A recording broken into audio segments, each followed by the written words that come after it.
Erev Tov, B'Ezrat Hashem. Nós voltamos ao estudo do Sefer Moreh Nevuchim e hoje nós vamos dar início a mais uma etapa desse estudo, a mais uma página do Sefer que vai nos guiar novos conceitos. É o capítulo 9 do Sefer Moreh Nevuchim. O tema desse capítulo é o termo Kiseh, que quer dizer trono, cadeira, seria a tradução literal, e que é usado no sentido de trono. Então, como ele tem um termo, ele, portanto, é um capítulo léxico, né? Um capítulo daqueles que o Ramban apresenta o conceito e a terminologia. E esta, deveras, importante.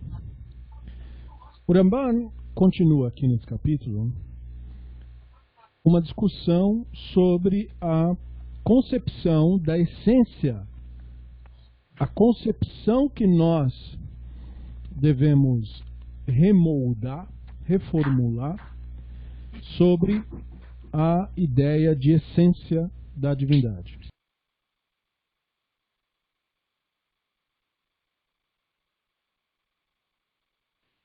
Que é uma ideia que é associada à concepção de emanação da divindade também.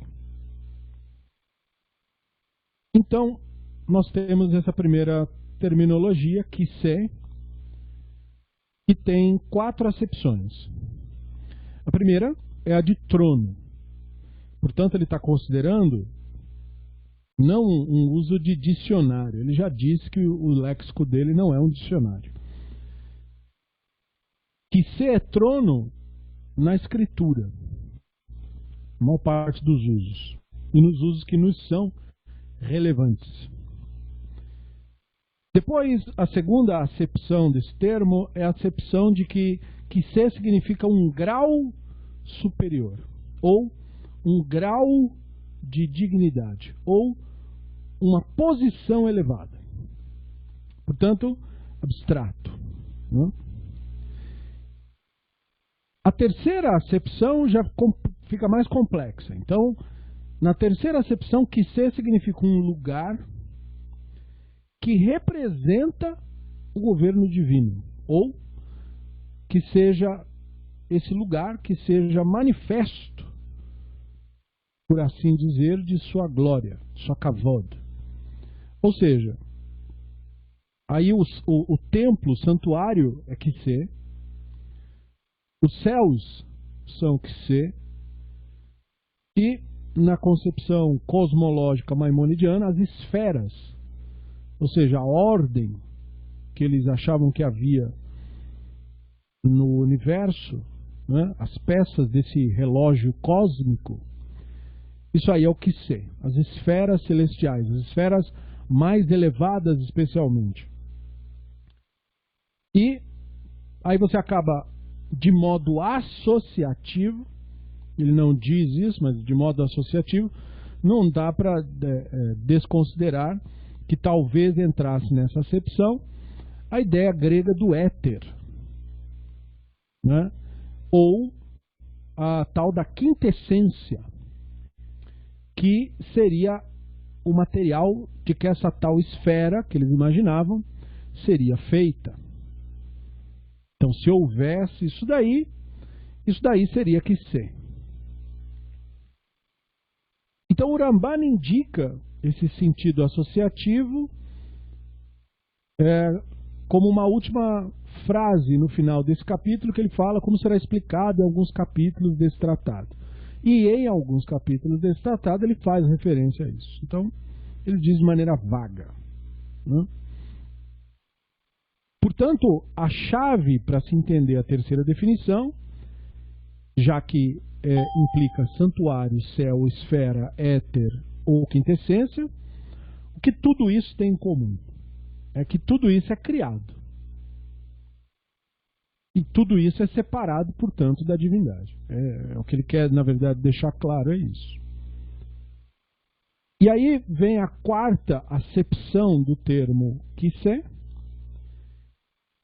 que é a essência e grandeza, podemos dizer assim, da própria divindade, como algo inseparável dele mesmo. Isso, portanto, inclui os chamados atributos essenciais, que são conceitos que nós utilizamos na linguagem para falar sobre isso, que é atribuir vontade, ou sabedoria, ou poder, que são só palavras. São atribuições que nós precisamos, devido ao uso da linguagem, para sequer mencionar uma ideia a respeito do assunto. Então, todas essas coisas são idênticas à existência do ser propriamente dito. Portanto, totalmente na via contrária do que ocorre conosco. Já que eu e a minha vontade somos dois. Por isso, eu controlo ou não a minha vontade. Né? Porque se a minha vontade sou eu, não há nada para ser controlado. Sou eu mesmo. Né?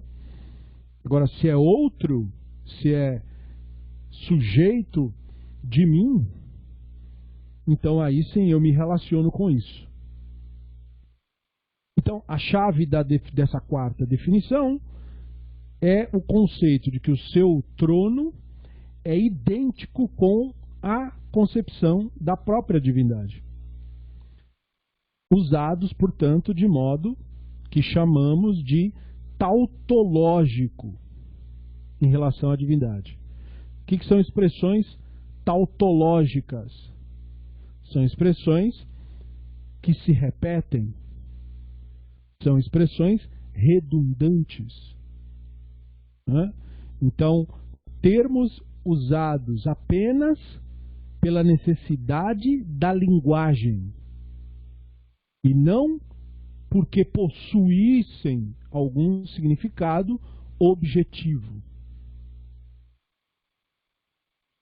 E aí o Ramban começa a nos trazer ocorrências da definição, as referências que ele usa, que ele cita brevemente, mas nós analisamos de modo um pouco mais completo. Então, uma das referências é Irmiyahu 17:12. Irmiyahu 17:12 vai dizer que se kavod maron merishon makon mikdashenu. Ou seja, o trono da kavod, exaltado desde o princípio, lugar de nosso sagrado ou distinto santuário. Então perceba que destacamos 4 termos aí. Kavod, que é honra e popularmente traduzido como glória, trono, lugar e santuário. Ele escolheu esse verso por isso, que é um verso só que tem tudo isso. Então, o Ramban declara que o significado de trono se estende até a sede da realeza, sede, base, ponto central, para implicar qualquer lugar exaltado, importante, pela manifestação da divindade ali percebida. E, portanto, por sua grandeza, já que quando se percebe a divindade em algo, a grandeza sai de mim ou do lugar para aquilo. Aquilo que não tem definição, que é a própria divindade. Portanto, sua grandeza.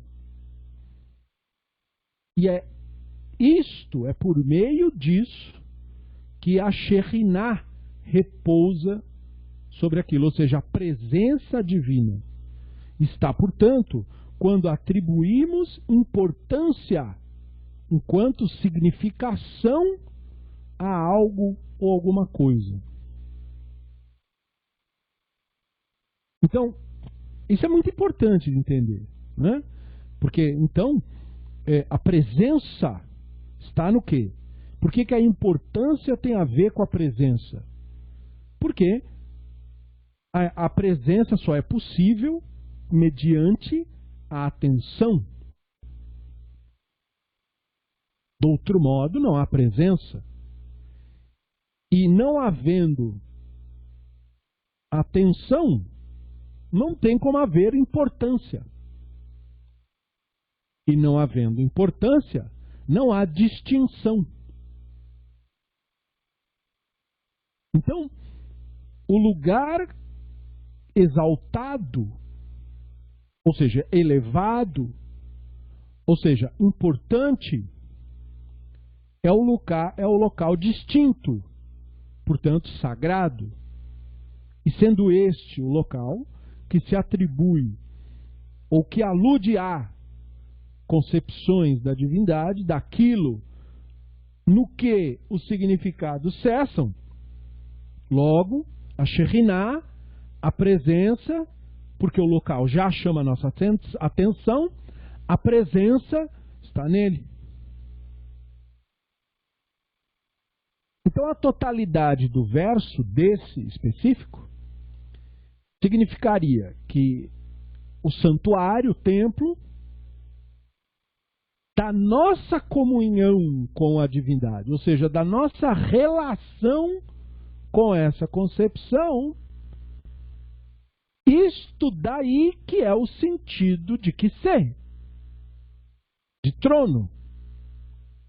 Desde que é a divindade a causa desta emanação, ou seja, desta possibilidade na realidade.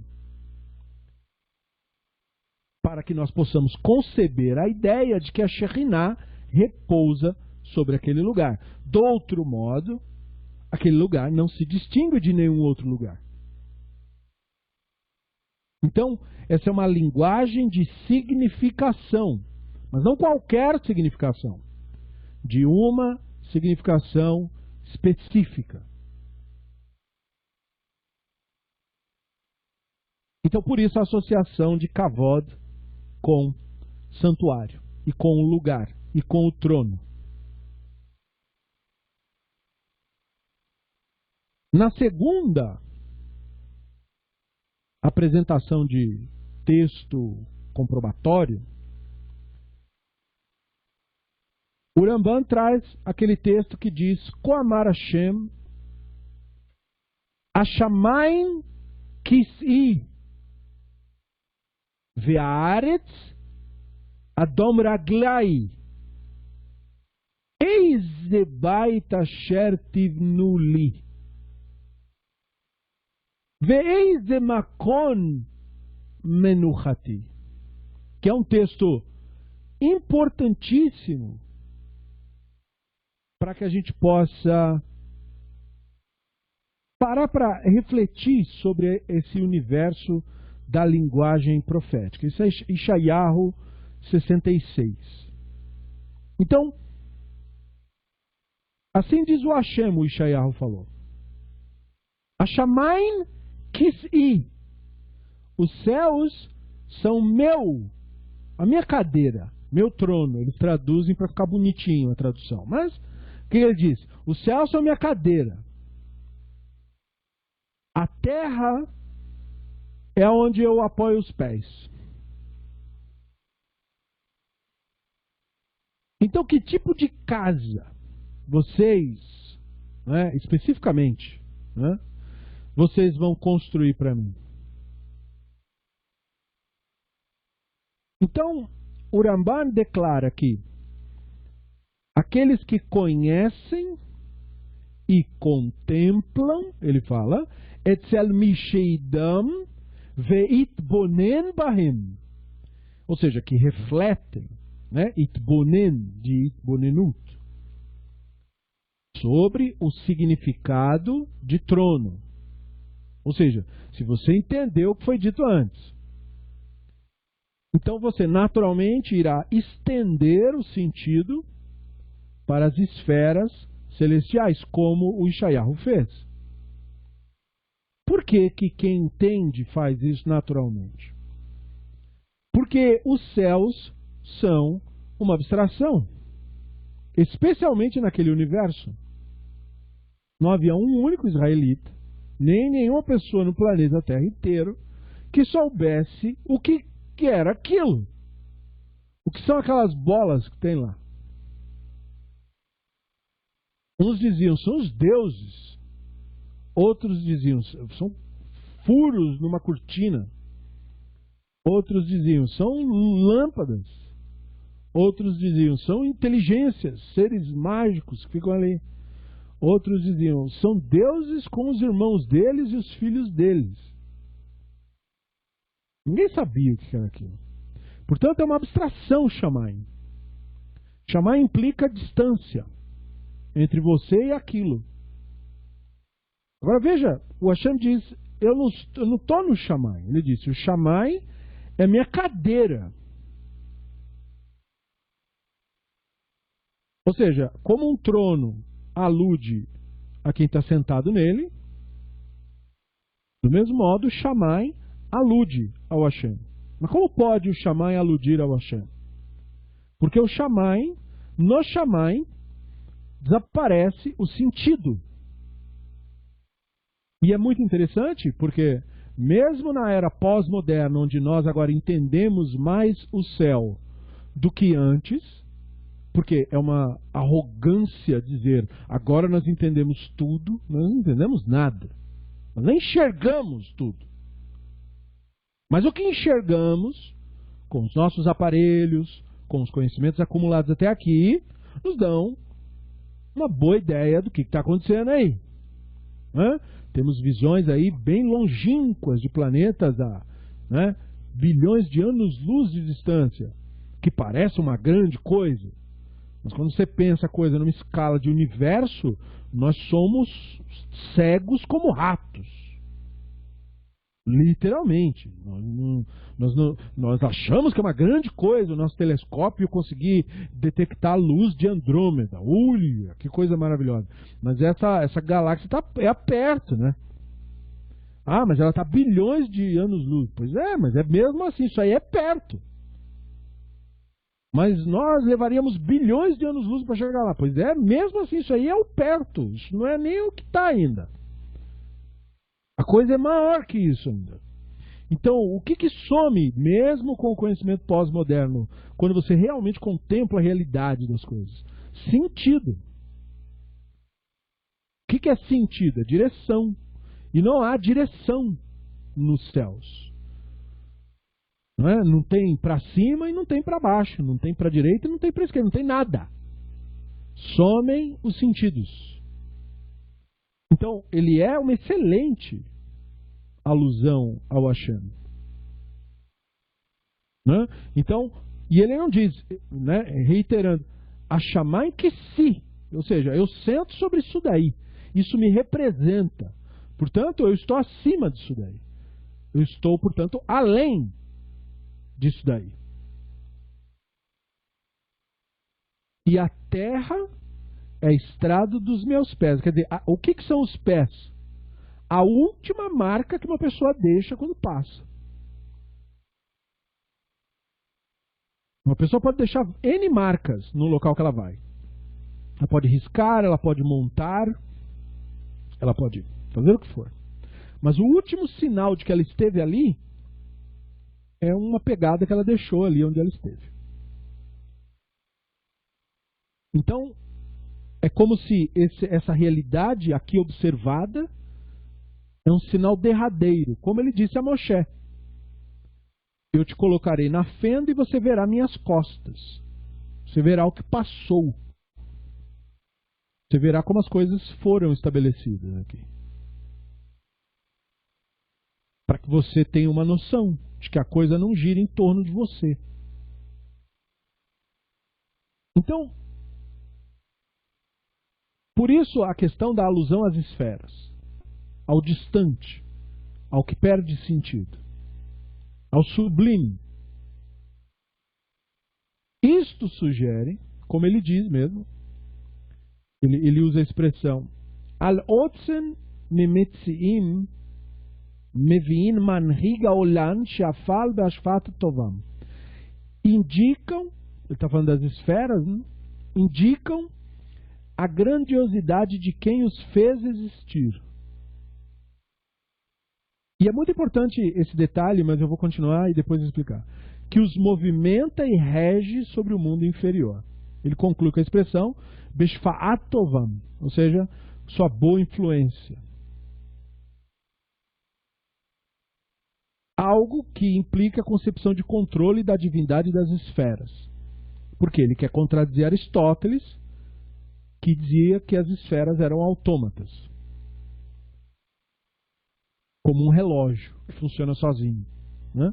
Alguém montou o relógio, mas depois que dá corda, ou seja lá como for que o relógio funcione, ele funciona sozinho a partir daí. Essa não é a concepção que o Maimônides defende no Guia.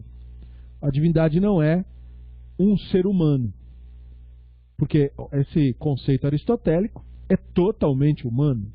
Não interessa se ele deu para o seu motor primordial poderes de originar o universo. Isso não importa. Se ele montou um troço e largou e a coisa está funcionando, ele não é diferente de nós. Nós também fazemos isso. Mesmo eles no passado, eles criavam mecanismos, né, uma roda que ficava perto de um rio, conforme a corrente do rio seguia, e girava aquilo, para aquilo bombear água para jogar nas irrigações. Eles sabiam fazer isso daí. Então eles sabiam criar um mecanismo que você larga e o negócio funciona sozinho. Isso não é grande coisa.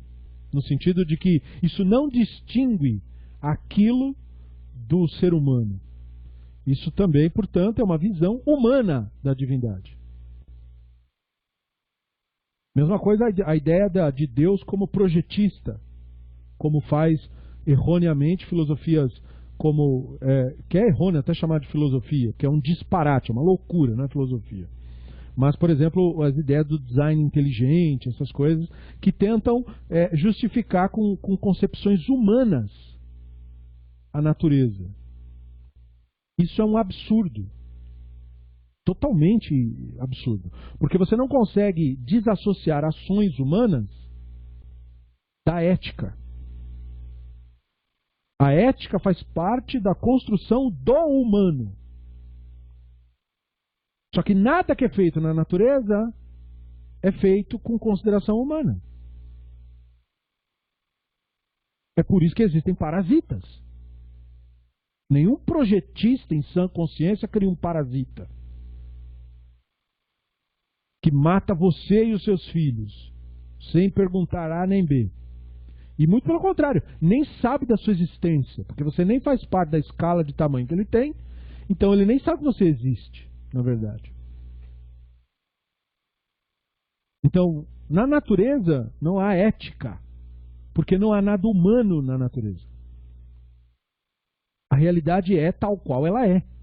E ela é a expressão do Hashem. Não o humano só. O humano é uma expressão do Hashem. Que não é melhor e nem maior que o restante da natureza. Que está há muito mais tempo aí, inclusive. Então, essa humanização da divindade impede que a pessoa perceba o que o Ramban diz quando ele fala que essas coisas indicam a grandiosidade de quem os fez existir. Então a palavra-chave ali é existir.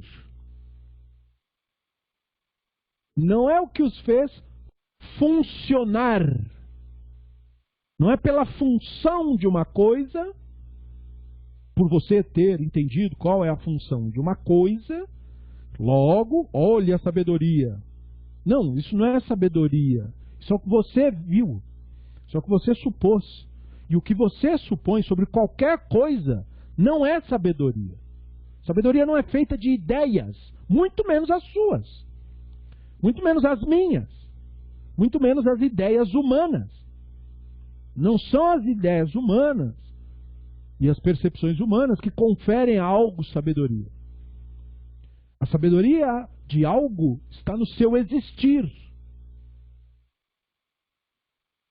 Então, a grandiosidade do Hashem não está no fato da estrela seguir uma rota XYZ. e sim no fato de haver isso. E no fato de eu existir para poder ver isso. É nisso que está a sabedoria. No existir. Não no fazer. Portanto, desconsidere o julgamento humano, o que você acha. Né? O que a gente acha pouco importa. Nós observamos o existir, a existência, e esta é a sabedoria. Então nós aprendemos da sabedoria, isto é, da existência, logo, da realidade. Então o trono implica uma indicação da existência.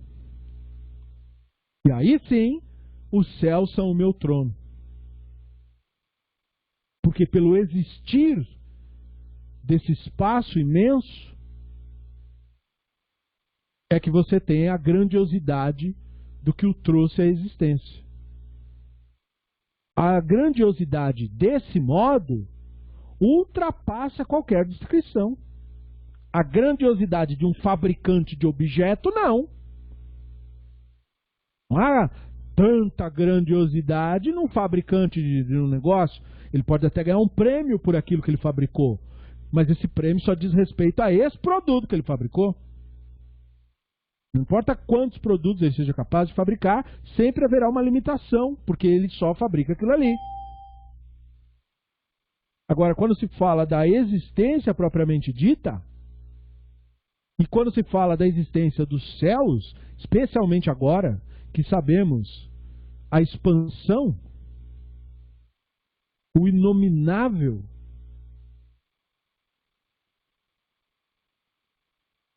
a grandeza disso se estende até quando? Ninguém sabe. Ultrapassa qualquer capacidade de expressão. Quando a gente descobre a grandeza do nosso Sol, centenas de vezes maior que o nosso planeta, a gente fica estupefato. Coisa grandiosa. Mas e quando você descobre que existem estrelas que são milhões de vezes maior que o nosso Sol?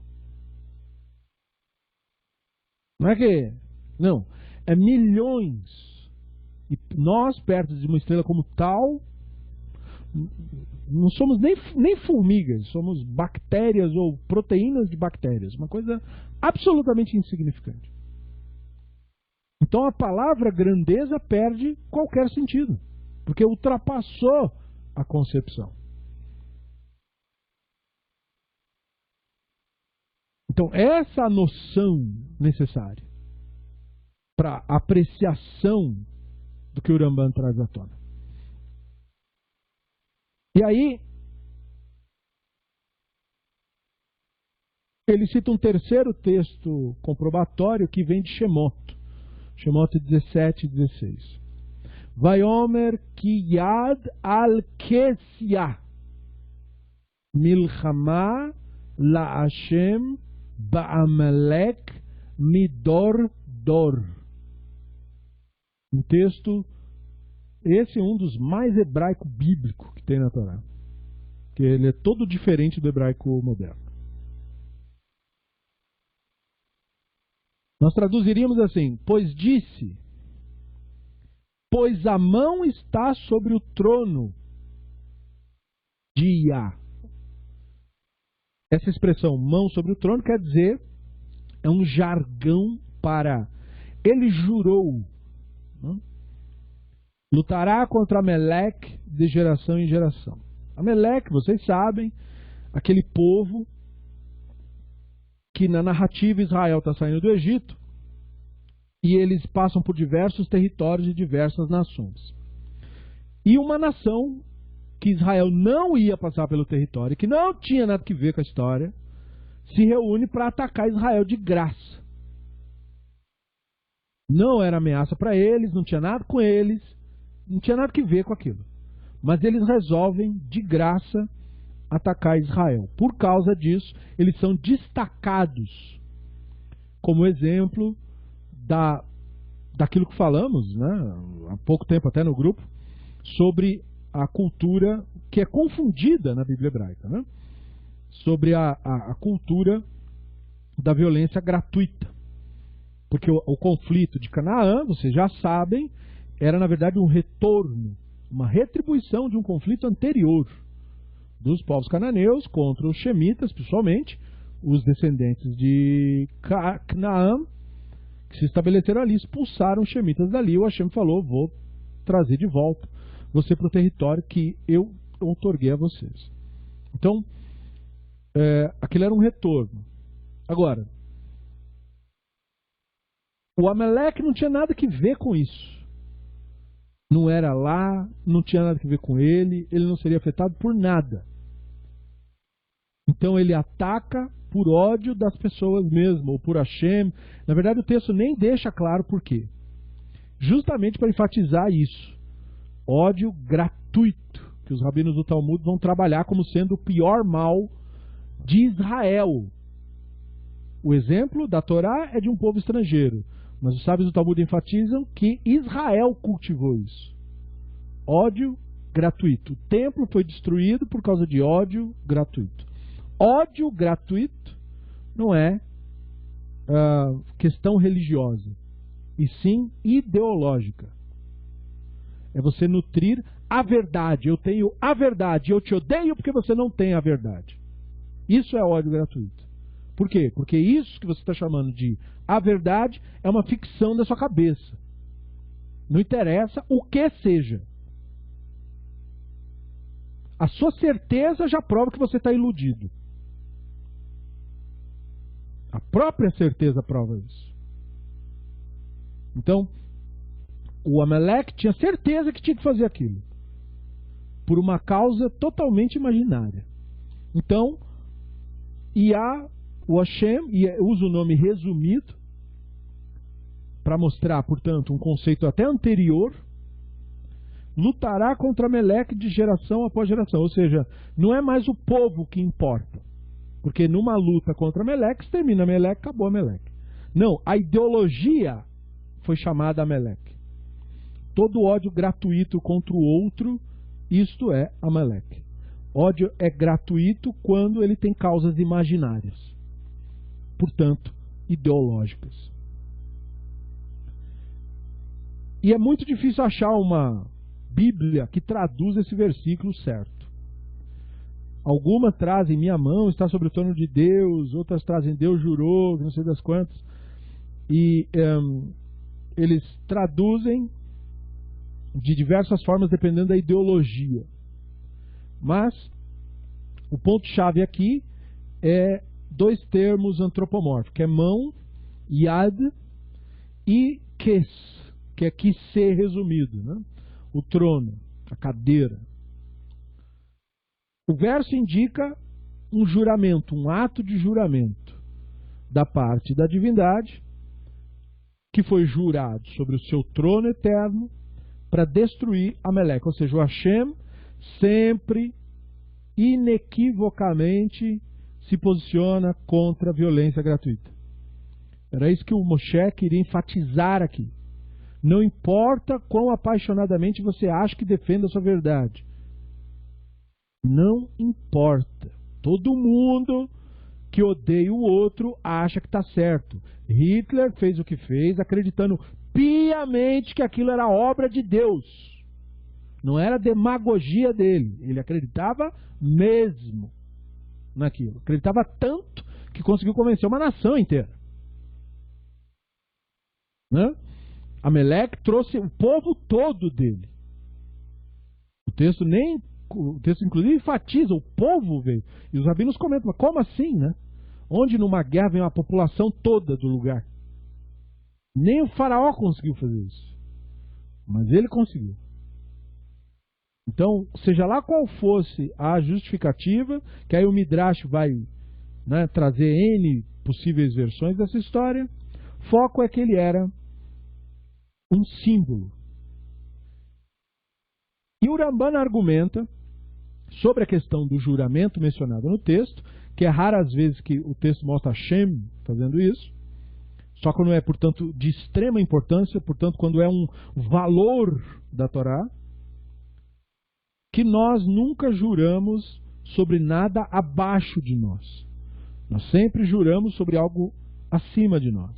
Os juramentos, no mundo antigo, era a principal forma de acordo entre as pessoas. Todas as relações comerciais e todas as relações sociais eram permeadas de juramento. O juramento equivalia, naquele período, ao contrato hoje. Por isso que a Torá diz, não tome o nome de outros Elohim. Mas quando que a pessoa faria isso? Em juramento, num acordo com alguém. Não é para garantir que o outro cara cumpra a sua parte do acordo. Então era um pedido difícil. Porque quando a Torá pede para eu vender alguma coisa para o Goi, ou comprar o produto da colheita dele, para ele me entregar quando ele colher, e ele tem que jurar que vai fazer isso sem, né, eu não peço para ele jure por Ishtar. Porque se eu falasse isso, eu teria mais garantias de que ele ia me entregar o produto. Mas vem a Torá e diz, não pronunciareis o nome deles. É disso que a Torá está falando, não é? Não falar quando nunca, ou fora de contexto, não é isso. Porque o nome é mágico, não. É em relações. Não atribua credibilidade a isso. Porque se você fizer isso, o cara vai, ó, tá vendo? Tem credibilidade, ele nunca vai sair daquilo. E a Torá era meio que uma bandeira para anunciar que, ó, isso é mentira, isso que você acredita é mentira. Então, não jurem. É esse o sentido. Por isso também, não jura em vão o nome do Hashem. Ou seja, acordos falsos, acordos inúteis. Não desvalorize, não remova disso o significado. Por isso, a palavra que sair da sua boca, cumpra. Não seja falastrão. Ó, vou fazer isso para você, vou fazer aquilo outro, vou fazer aquilo outro. No resultado, não é nem 10% do que falou. Né? Então não seja falastrão. Não fale as coisas. Então, o juramento tem que sempre acontecer para funcionar que fosse por algo mais importante, considerado importante. E aí o Ramban observa, mas um trono, não importa quão refinado, nunca ia ser superior à divindade. Não tem como um trono ser superior ao Hashem. Então como assim? Né? Como assim o texto coloca um juramento sobre um trono? Nunca um trono é superior. Então o Ramban diz, portanto, o texto está colocando a divindade jurando sobre si mesmo. Então essa observação reflexiva sugere que a duplicação do termo midor-dor, de geração em geração, implica isso, o Hashem, porque só o Hashem existe de geração em geração. Então o trono ali é uma referência tautológica à divindade. Então, mais uma acepção do conceito de trono, a própria divindade.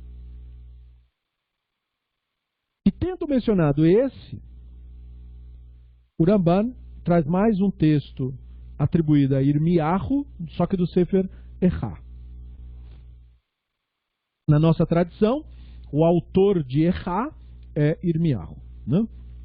Então, ele traz Echá 5,19, que diz Ata Hashem leolam teshev kisecha ledor vador.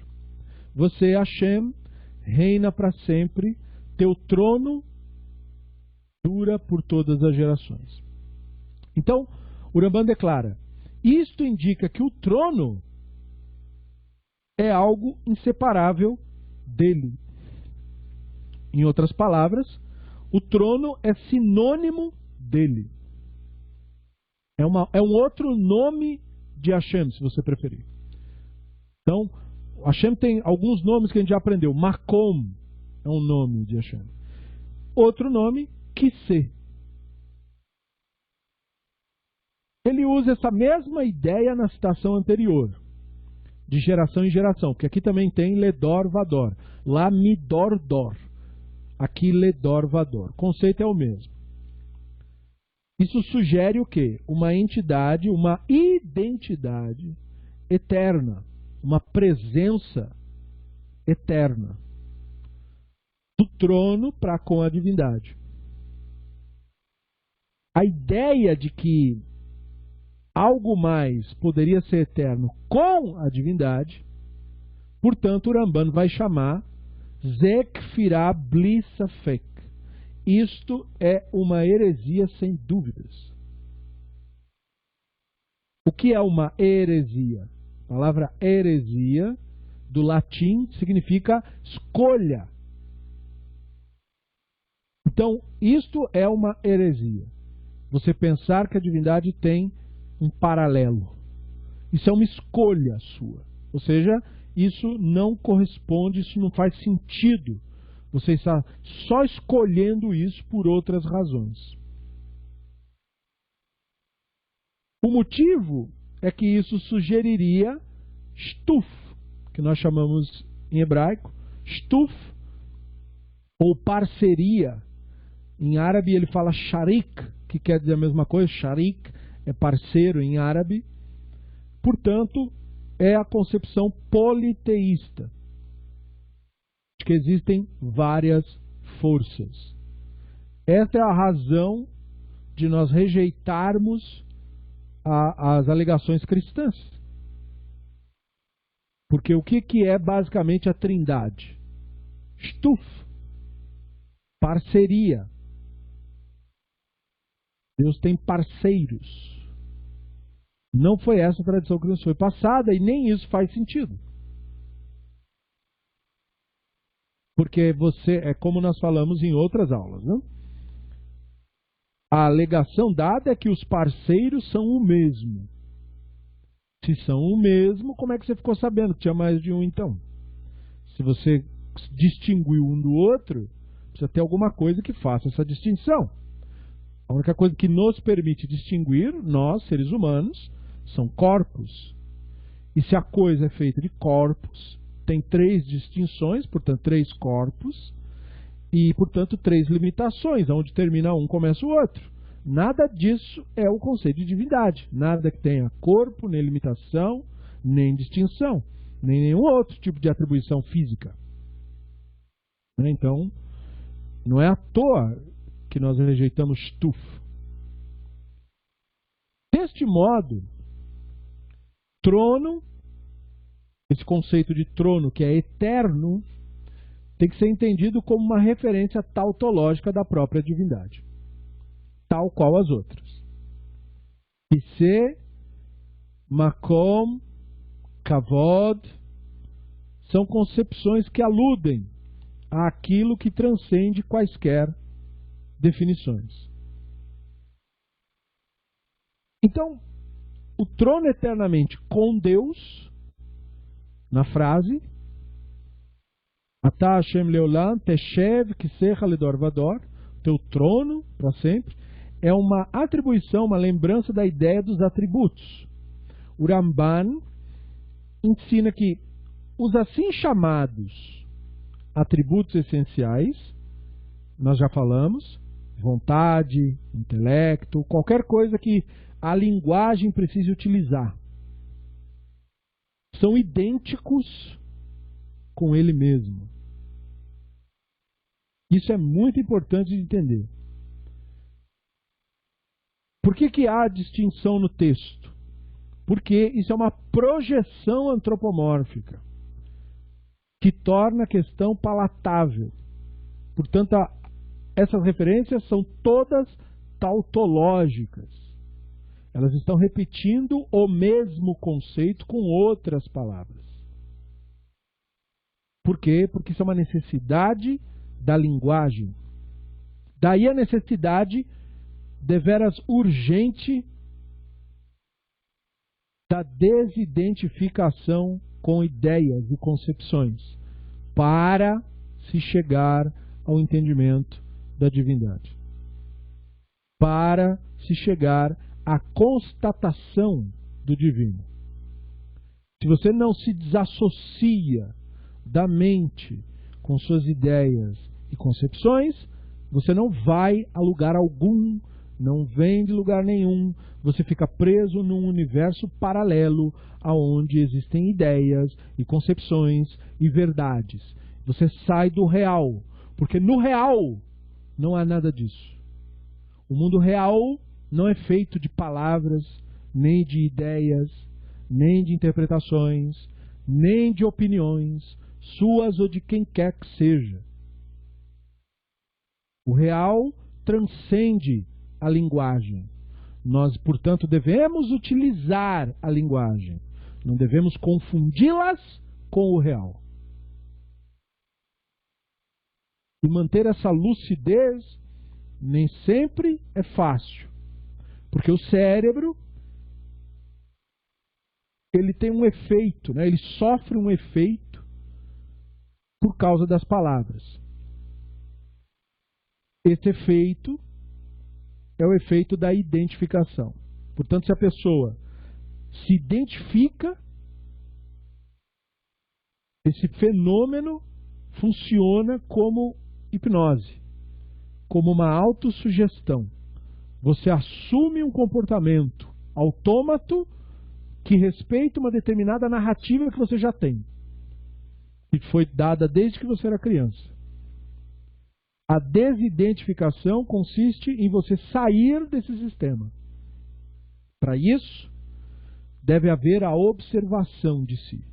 A observação não é a análise. A análise já é em si mesma um julgamento. Quem observa não analisa, só observa. Só contempla.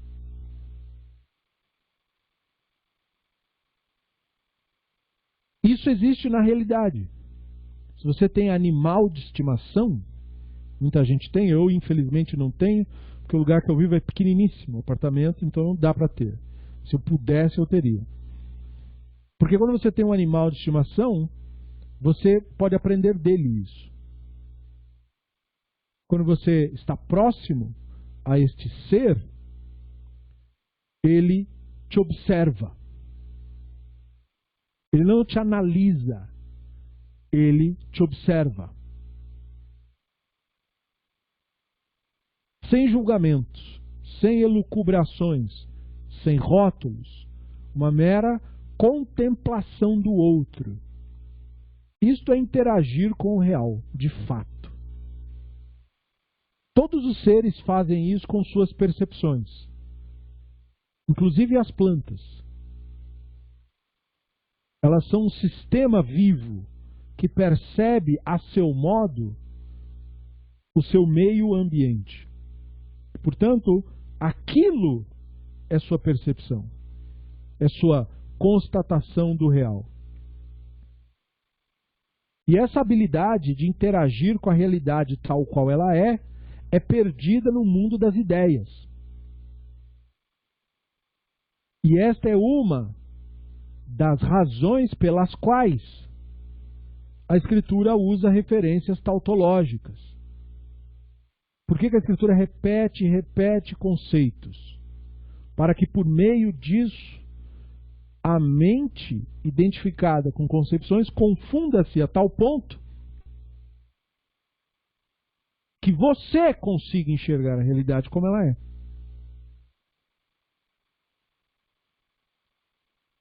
Então o Ramban implica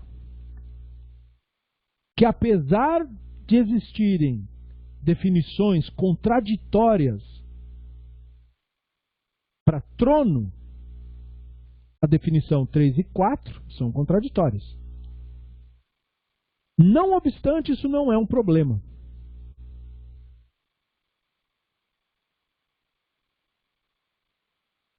E em relação a isso, ele apresenta textos comprobatórios, inclusive de um mesmo autor tradicional, Irmiyahu, para apoiar a definição que ele apresenta. Ou seja, que você deve olhar para além disso. O divino não está no lógico, mas o divino não está também no insano. Porque o divino não está no nível da mente, que é ou lógica, ou iludida. O divino está acima da mente. Portanto, não é acessível a ela. A mente é tão cega quanto o divino, quanto uma formiga é em relação a você. Porque ainda que você esteja em pé perante uma formiga, ela não sabe o que você é.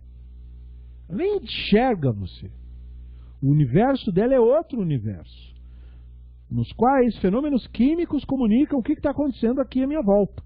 E ela tem antenas com as quais ela filtra e detecta e lê esses fenômenos químicos. E é isso daí que existe. Isso aí é a minha existência. Nós somos assim em relação à realidade. Nós não temos instrumentos suficientes. Por isso a importância da ciência pós-moderna. O que ela nos dá que não temos? Ferramentas. Olhos.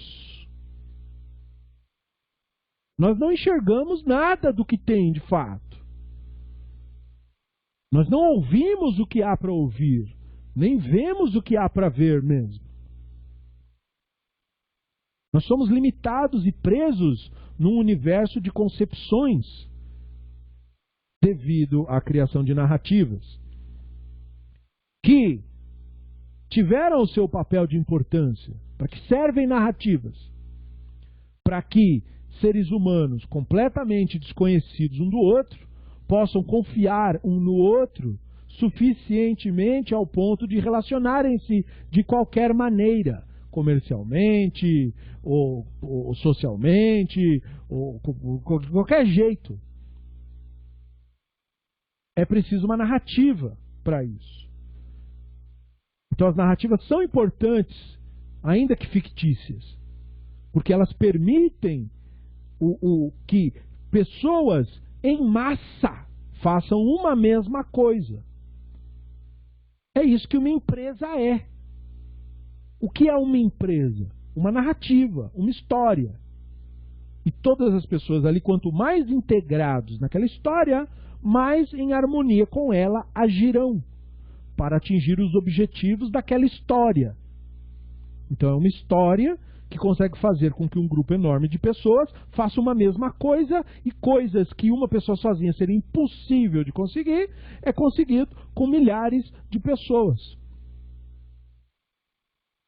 É desse modo que monumentos no passado gigantescos foram construídos, porque milhares de pessoas compraram aquela narrativa, aquela mesma história. Mas também é por esse motivo que guerras insanas foram feitas. Porque milhares de pessoas compraram uma história. Aqueles seres humanos devem ser odiados, nós devemos matar eles. E aí as pessoas acreditaram nessa narrativa e foram ao conflito. O nosso povo é um dos povos que mais sofreu, junto com outros povos, mas um dos que mais sofreu por causa de histórias que inventaram a nosso respeito. Durante a maior parte da história da humanidade, o bandido fomos nós. Nós cometemos o maior de todos os crimes. Nós matamos o próprio Deus. Então quem nos matava não tinha a menor dó. Como que você vai ter dó? Esse cara matou o ser mais importante do universo.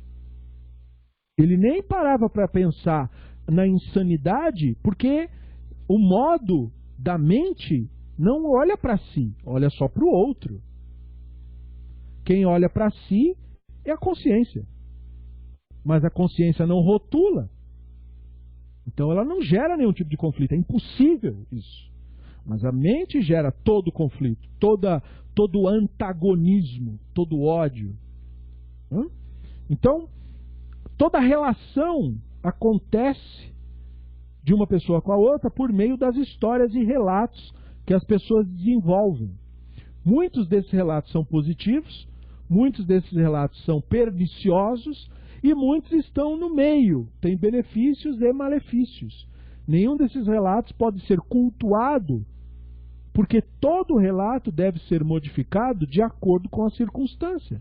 Todo acordo comercial é modificado de acordo com a circunstância. A empresa faz um acordo e diz: esse produto custa tanto, Mas aí o mercado muda, ele tem que avisar os clientes, olha, tenho que aumentar o valor do produto, sou obrigado a fazer isso. Temos que mudar o contrato. Por quê? Porque o mercado me força a isso. O que é isso? É uma história que nós acordamos que agora precisa mudar por qualquer outra razão.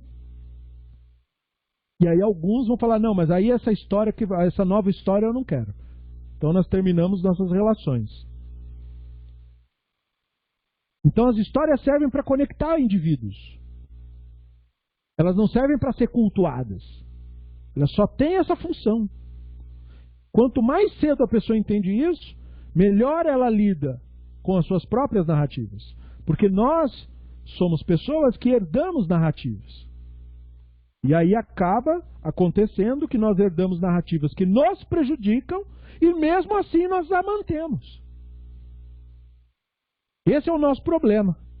Então quando o Ramban vem nos dizer que a Escritura nos traz definições contraditórias sobre a divindade, é justamente para que o indivíduo que quer a verdade já pare por aqui. Não há nenhuma verdade no real. O real é a verdade. Quando você diz a verdade, você está falando de uma ideologia. Você está falando, portanto, de algo falso. O que você chama verdade é uma ideia. E a divindade está longe das ideias, está acima das ideias. Então, todas as nossas histórias apontam para algo que está além delas. Esses apontamentos necessariamente devem se contradizer eventualmente, para que haja desconstrução linguística, para que você seja capaz de transcender a si mesmo e ao seu pequeno universo de significações e de coisas que eu acredito. Porque no real não há nada para acreditar, e sim para experimentar. Não há ideias, há vida. Então a importância que essa aula do 9º capítulo nos traz é a importância absoluta das contradições. Quem é racionalista, muito em contrário do dito popular, não é contrário às contradições. Muito pelo contrário. O racionalista está em busca delas, porque é por meio delas que o real se manifesta. É por meio delas que eu descubro a falácia, é por meio delas que eu descubro a mentira, é por meio delas que eu desembaraço a realidade à minha frente. É por meio das contradições e dos termos contraditórios que eu tiro disso. Não por preservar a contradição, mas por permitir que a contradição destrua o que destrói. Porque a contradição sempre destrói algum conceito. Ela destrói alguma ideia. Por isso ela é uma contradição. Então, sobre a divindade, é mais importante desconstruir do que construir, como o Ramban estabelece. Não é o que você diz, mas o que você nega.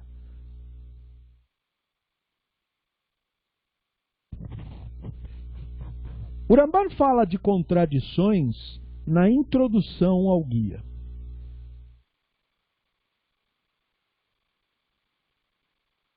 Ele é inspirado, evidentemente, por textos da Bíblia hebraica e textos da tradição judaica clássica.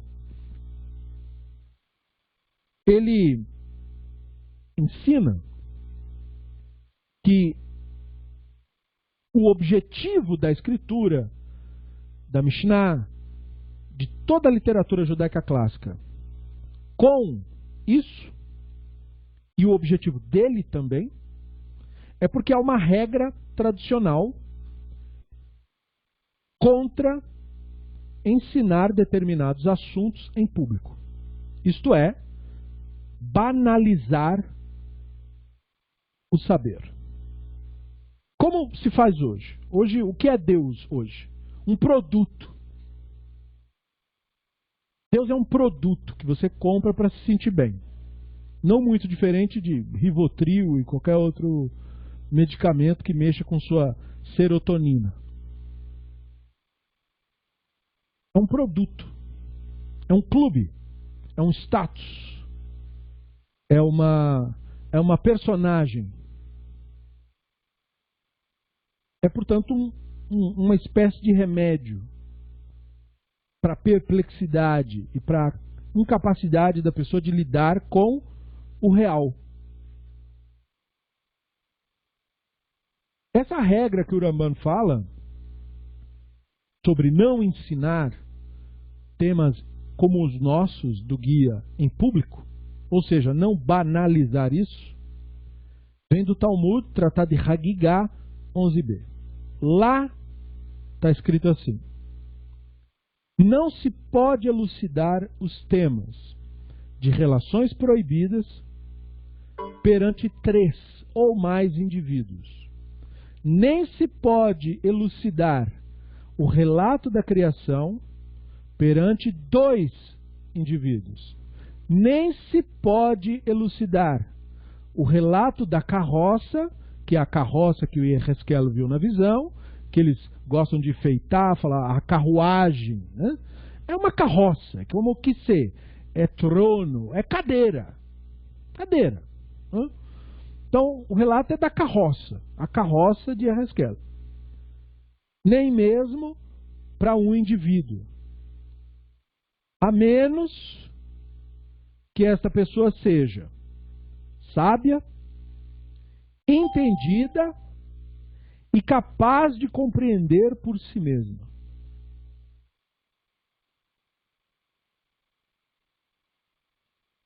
Então, na introdução, o Ramban menciona vários modos pelos quais o guia todo se conforma a esta regra, em princípio, enquanto a violaria teoricamente. Porque, afinal de contas, você escreve um livro, você foi a público.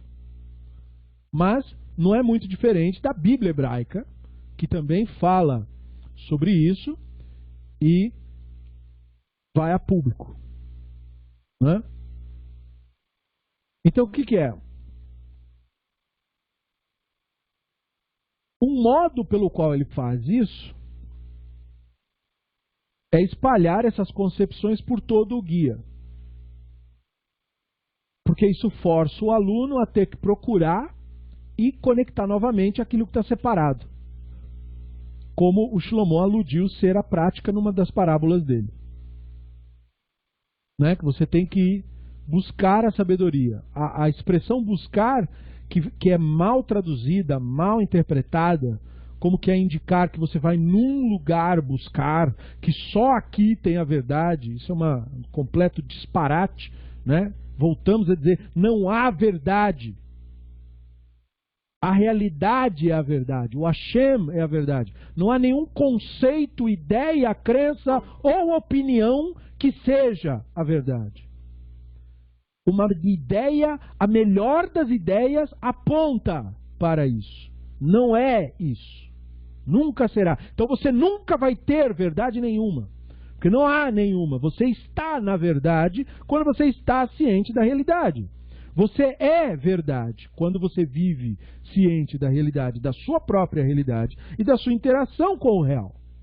Quando você não vive escravo de nenhum tipo de ilusão da sua cabeça. O que é um estado raro. Um estado que precisa ser desenvolvido a partir do amadurecimento e do seu retorno à realidade, já que a maior parte das pessoas vive na ilusão da mentalidade. Então ela precisa voltar para o real. Né? E aí, enquanto ela interage, qual é a segunda fase da vida de uma pessoa assim?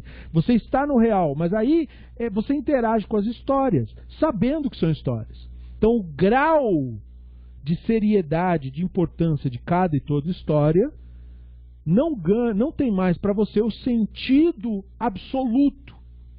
Tem um sentido relativo, como a importância que um ator dá para o personagem que ele está fazendo enquanto ele está gravando. Ele está trabalhando com seriedade, se dedicando, né? Ele segue aquela narrativa, do jeito que ele aprendeu que a narrativa é. Faz o melhor de si, mas aquilo não é ele. Se na narrativa o personagem morre, ele ri, né? O personagem morreu, uma pena, né? Ele se deu mal mesmo. Ele, não o ator. Então, da mesma forma, as nossas histórias. Você só acorda para a realidade quando você percebe que tudo aquilo que ocorre, todas as narrativas e histórias, não tem nada que ver com você. Com aquilo que você é, com aquilo que de fato te define. Com aquilo que de fato te representa. Nada do que, nenhuma dessas histórias e eventos e acontecimentos, nada disso. O que deu certo, o que não deu certo, o que conseguiu, não conseguiu, o qual título, qual nome, qual não sei o quê, qual a religião, qual não sei o quê. Nada disso tem nenhuma relevância para definir quem você é de fato. Só tem relevância na história geral, na narrativa. Assim como funcionário só tem relevância dentro da empresa. É ali dentro que ele é aquele personagem. Então ele atua aquele personagem, como o ator indo trabalhar. Mas quando ele sai daquilo, não é mais o personagem. Aquele personagem não existe fora dali. Só existe ali. Essa percepção do que é o mundo real para o que é o mundo fictício, o que é o mundo das narrativas para o mundo da realidade, é o que separa quem compreendeu e quem não compreendeu. E isso é um processo, não algo do que se convence. Isso é uma experiência, não uma ideia para ser repetida na cabeça. Então, por isso a contradição, como diz o Ramban, é necessária. Quando você força o aluno, quando você confunde o aluno para que ele procure aquilo que está espalhado, ele se descentraliza. A verdade não está aqui, nem ali, nem lá. Está em tudo quanto é lugar. Está por toda parte. Portanto, não está em lugar nenhum. Ela não está localizada. Porque ela não é da dimensão do espaço e das ideias e das opiniões. Então é necessário isso. Os apontamentos e as reflexões têm que estar confusas mesmo. E a Bíblia hebraica faz isso. O Midrash faz isso por excelência. O próprio Talmud faz isso. Mostra para a pessoa que ele não sabe usar a dialética, para que ele aprenda a usar a dialética. Mostra como é a dialética. E aí a pessoa fica toda confusa. Eu pensei que eu me dizer o que fazer. Só que não. Ninguém tem que te dizer nada, porque não há nada para ser dito sobre isso. Então você exercita a dialética para você se desconstruir de suas certezas e aprender a observar os fatos tais quais eles são. E para isso você precisa aprender a lidar com maestria com o mundo da narrativa. Por que a Torá não teve pudor em pegar um mito assírio, babilônico e reformulá-lo? Porque ele é uma história. E do jeito que eles estavam trazendo a história não serve para nós. Então, quando a história não serve para nós, a gente muda a história. É assim que funciona. Porque qual é o meu barômetro? A realidade. Está afetando a minha realidade? Tá. Então tira. Então eu não quero isso. Então, essa é a principal característica de quem é racionalista. Foco é a realidade. E, portanto, não tem como se desvencilhar da contradição. Porque não é apenas com a mente que você acessa a realidade, mas com aquilo que você é de fato. Com o Tselem Elohim. Isso daí acessa a realidade. Agora, isso daí não define nada. Isso daí contempla, experiencia, se rejubila na realidade, desfruta dela. Fica olhando na janela, usufrui, propriamente dito. Isso é viver de fato. Por isso, só isso é viver. O outro modo não é viver. É estar dentro de um cubo, através do qual você enxerga o que está lá fora. E aí, o que você pinta ali dentro define o que você está enxergando lá fora. Então, para desconstruir essa prisão ideológica, as contradições prestam esse serviço. Outro modo de ocultar materiais proibidos é por meio de contradições diretas. E o Ramban classifica as contradições. Então, o aluno que é munido da teoria de contradições do Ramban, que ele apresenta na introdução do guia, ele transcende o ocultamento para chegar ao conhecimento real. Porque o Ramban separa o conhecimento em ato do conhecimento em tese. O conhecimento em tese, ou teoricamente, é o cara que lê. Né? O cara lê o guia. Opa, eu já entendi. Não, na verdade.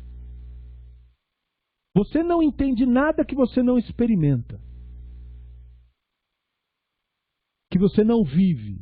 Que você não é. Nada que você não é entendimento seu.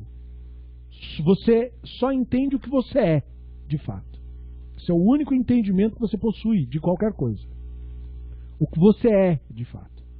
Por isso, a urgência em olhar para si mesmo. Para você conseguir entender o que você sabe, afinal. Porque você não sabe nenhuma ideia. Ideias não são sabedoria. Não são saber. Ideias são bits. São pequenas porções de informação. Aqui e ali. O que é um texto? Pequenos símbolos que aludem a determinada informação. Isso ainda não é o saber. Por que professores, quando nos ensinavam a ler, pelo menos na minha época assim, ensinavam a ler mais de uma vez? Porque lendo uma vez eu sei a história. Não, mas eu não entendi, eu não separei o bit, eu não extraí informação daquele volume de texto. E aí eu extraio a informação. Não é suficiente. Agora eu preciso internalizar isso, preciso transformar a informação em conhecimento. Preciso experimentar aquilo. Senão a coisa não acontece. Senão não é você. Senão você não está lá, de fato. Então, um modo pelo qual ele faz isso é nos guiando através dessas contradições, para que nós sejamos capazes de, ao mesmo tempo em que acessamos esse conhecimento na tradição, não violemos, ou seja, não popularizemos o saber. Porque a popularização é justamente a coisificação da sabedoria. Ou, o pior, a transformação do conhecimento em ídolo. Que é quando eu transmito a Torá como uma ideia. Que você deve ter também, senão você não está certo. Isso é a transformação da concepção da Torá em idolatria. Num ídolo para ser adorado, portanto. Isso é a popularização. Quando ele fala de popularização, ele está se referindo a fenômenos como o bezerro de ouro, que foi um fenômeno popular. Foi o povo que criou o bezerro de ouro. O bezerro de ouro não era outra religião, era judaísmo, feito por judeus, para judeus. E o que ele fazia? Ele conceitualizava a divindade. E é contra isso que a Torá se coloca.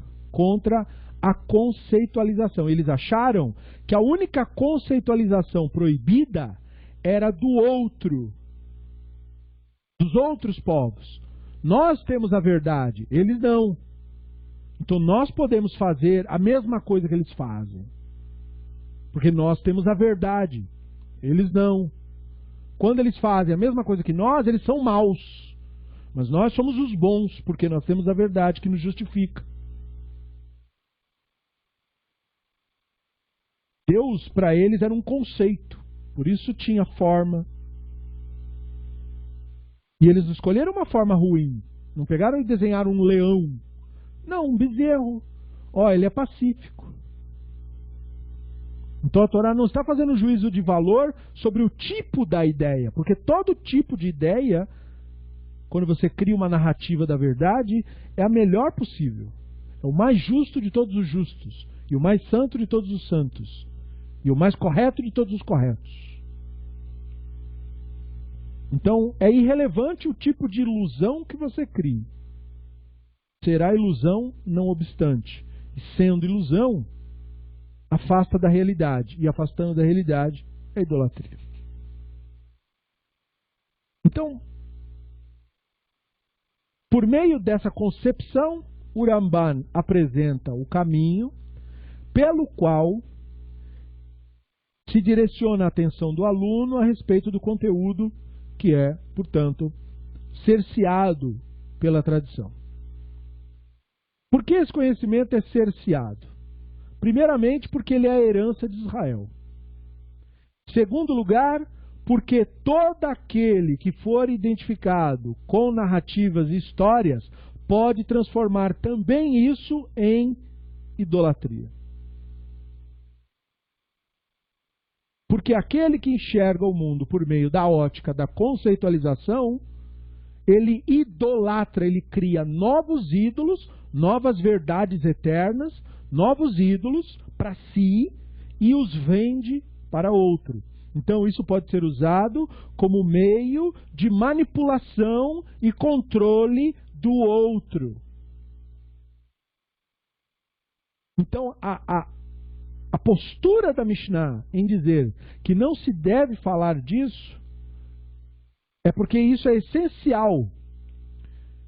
Porque não se pode impedir que a pessoa minta ou crie conceitos ou novas ideologias com a totalidade. Então a Mishnah diz o quê? Mas então, pelo menos em relação a isso, que é o conceito sobre o Hashem, nós temos que ser proibitivos.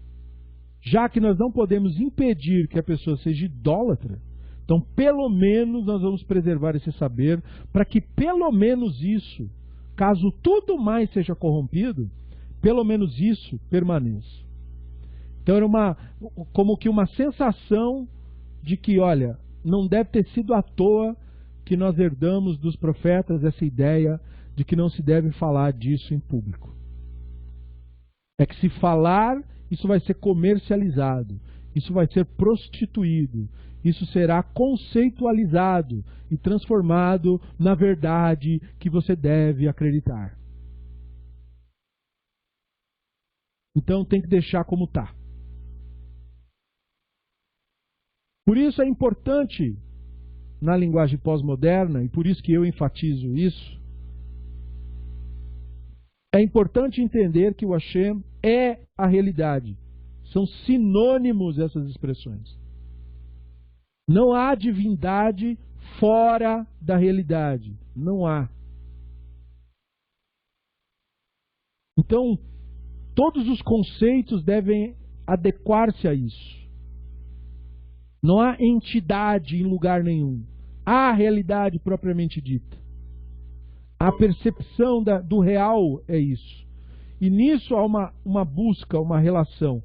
Porque eu sou aquele que tenho dificuldades em perceber o real.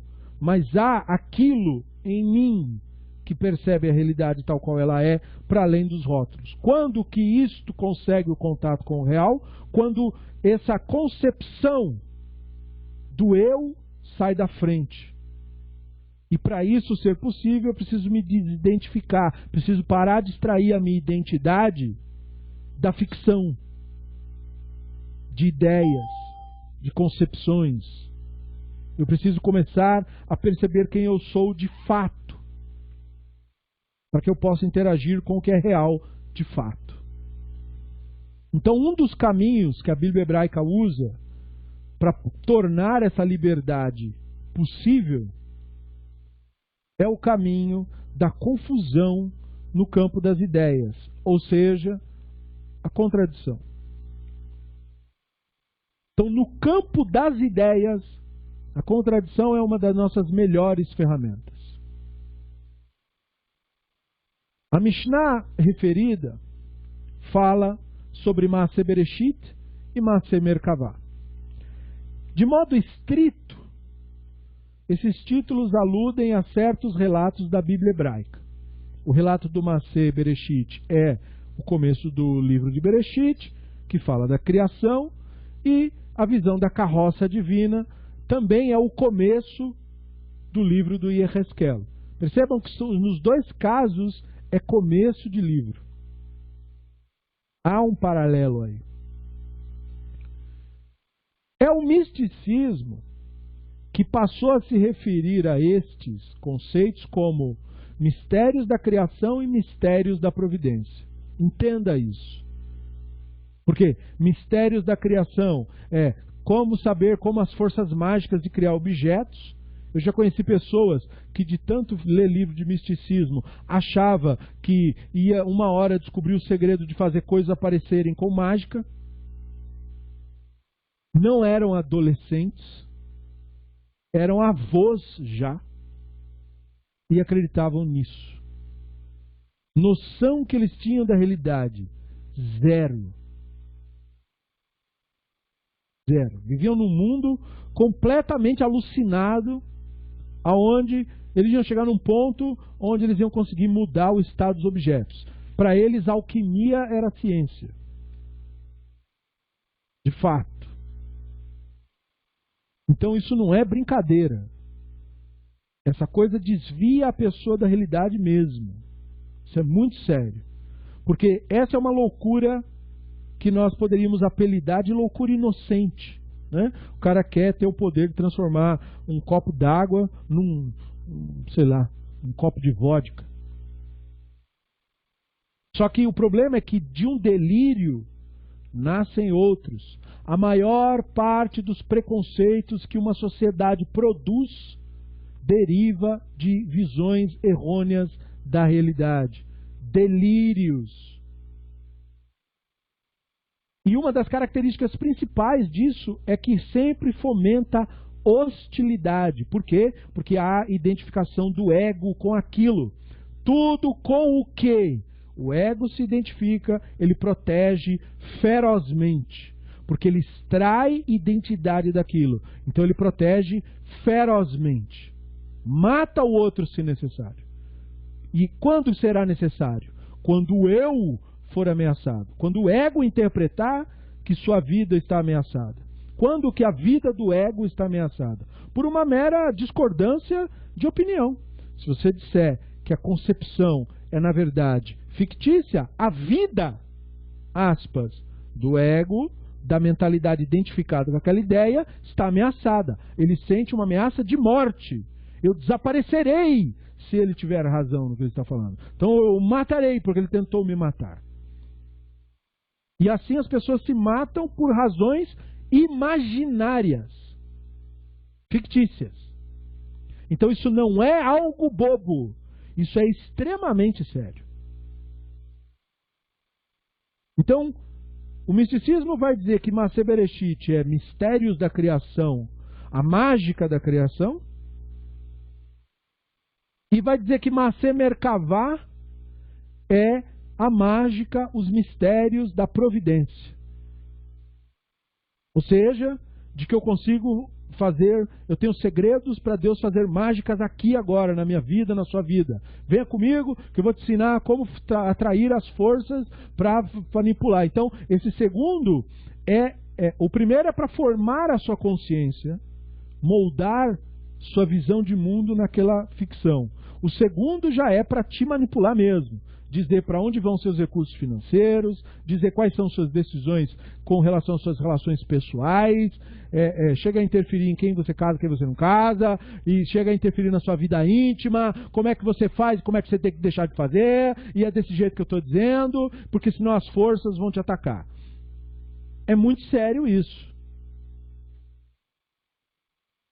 Agora, comentaristas clássicos simplesmente traduziram esses termos em seus livros diversos como física e metafísica.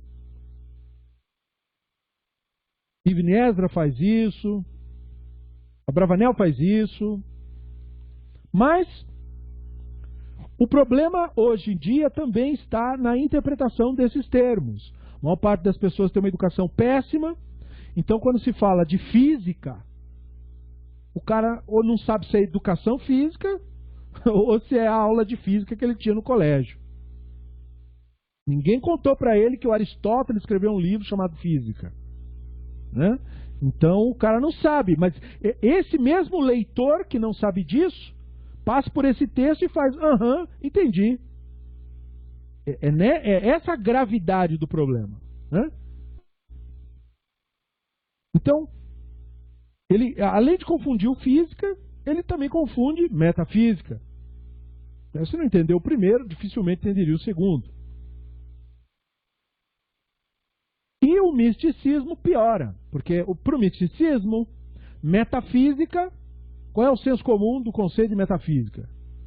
O que é uma coisa metafísica? É uma coisa sobrenatural, mágica.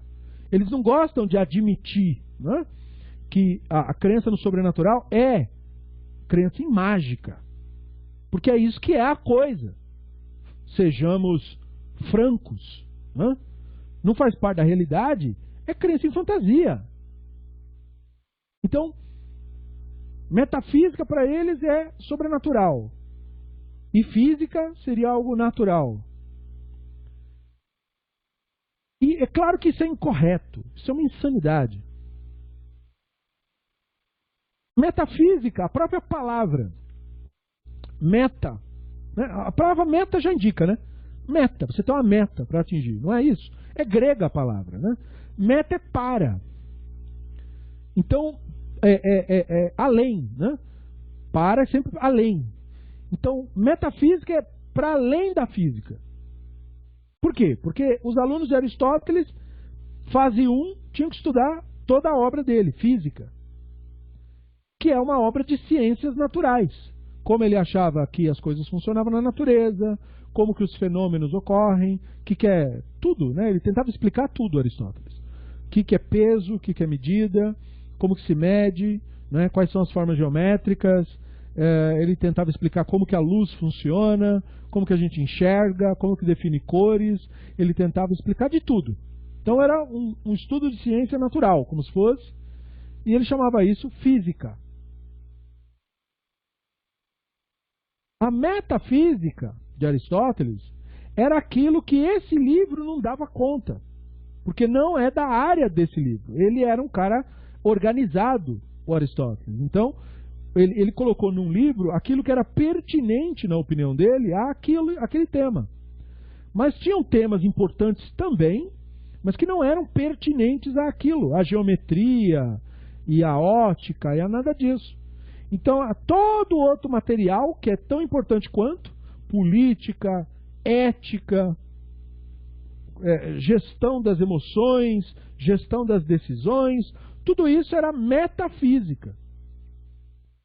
Era aquilo que você ia estudar após ter estudado a física, para que você tivesse realmente bom raciocínio para essas coisas que são mais importantes, política e o entendimento do desenvolvimento do pensamento e das opiniões, a definição das coisas. Você precisaria primeiro ter sido treinado em física, ou seja, em lógica. Senão, você não fala creu com léu, você não sabe nem falar, né? Você não sabe usar os termos, você não sabe detectar uma contradição, você não sabe o que é uma hipótese, você não sabe o que é nada. nada vezes nada. Então, era necessário estudar física para depois estudar metafísica, por essa razão lógica. Era um preparo para que você chegasse onde você quer chegar, né? Então, metafísica envolvia temas que hoje chamaríamos de psicológico, pedagógico, tudo que era coisa indefinida, era além da física, né? E o Guia dos Perplexos, deste modo, não apoia a interpretação de metafísica como algo sobrenatural ou mágico, francamente falando. Na visão de, até, não é uma coisa que eu acho, especialistas, Shlomo Pines, Michael Schwartz. Michael Schwartz, em particular, traduz os termos como conhecimento da natureza, que é o correto, né? E conhecimento da divindade. Então, o que é Maaser Merkavah? Conhecimento da divindade, as nossas concepções disso, que é muito mais próximo daquilo que se intencionou com os termos, né? Outro rabino que eu encontrei opinião foi um rabino chamado José Saur, da comunidade judaico-síria do Brooklyn, que diz que Maaser Bereshit é como a cosmologia da época, de certo modo, porque o livro Física de Aristóteles também tem cosmologia. E o interessante é a segunda acepção. Maaser Merkavah para ele é o aperfeiçoamento do ser humano, que eu achei ótimo essa acepção. Isso mesmo, porque ética, porque estuda ética, comportamento, autoanálise, isso tudo é metafísico, vai além da física. Então perceba que especialistas na obra não atribuem pensamento mágico a Maimônides. Então, se você escuta uma pessoa explicando Maimônides como se ele fosse um cabalista, essa pessoa francamente, ele está mentindo. Só isso. Seja propositalmente, seja por ignorância, seja de que jeito for, né? A ordem dos fatores não altera o resultado. Então, no guia, o Ramban apresenta tais termos em sua acepção rabínica. Ou seja, de que existe enorme quantidade de sentidos ocultos no Bereshit e no relato de Yehezkel, e é por essa razão que os rabinos proíbem a popularização disso, porque tem muita informação ali, é fácil o incauto, o despreparado, ler aquilo e transformar aquilo num novo ídolo, numa nova narrativa, numa nova religião. Mesmo quando nós consideramos tais termos como referências às obras de Aristóteles, como elucidado antes, né, física e metafísica e tal, nós também temos que ter cuidado de que o nosso interlocutor entenda o que estamos falando. Por isso que eu não gosto de traduzir esses termos. Maaser Bereshit, Maaser Merkavah. Eu falo eles assim mesmo. Maaser Bereshit, Maaser Merkavah é melhor. Melhor não traduzir isso daí. Porque querendo ou não, por melhor que sejam nossos especialistas, como o Pines, o Schwartz ou o Rabino Faur, a visão que eles tinham no passado era outra mesmo assim. Eles não entendiam, né? Ou seja, o uso desses termos é anacrônico. Nós não devemos esquecer disso. E o próprio Schwartz fala isso na obra dele. O Rabino Faur também. Então, nós temos que ter em mente que Maaser Bereshit e Maaser Merkavah são concepções que é melhor não traduzir e que se referem a uma gama de conceitos que os rabinos tinham, de conhecimentos que estão presentes nas Escrituras e que, na mão do despreparado, serve como justificativa ou endorça, por assim dizer, sua idolatria, sua loucura. Bom, nós temos muito a falar sobre esse capítulo 9, mas nós temos que encerrar por hoje, porque na próxima aula nós vamos continuar aqui falando um pouco mais nas contradições. Vamos revisar as 7 causas de contradições e procurar entendê-las, organizá-las para que tenhamos uma visão aclarada sobre isso. Tá? Mas nós vamos parar por aqui, para que vocês reflitam sobre isso, para que a informação fique mais ou menos, tenha tempo de se assentar até a nossa próxima aula. Tá bom? Obrigado pela presença de todos e pela participação de todos. E vejo vocês na próxima aula. Bezrat Hashem.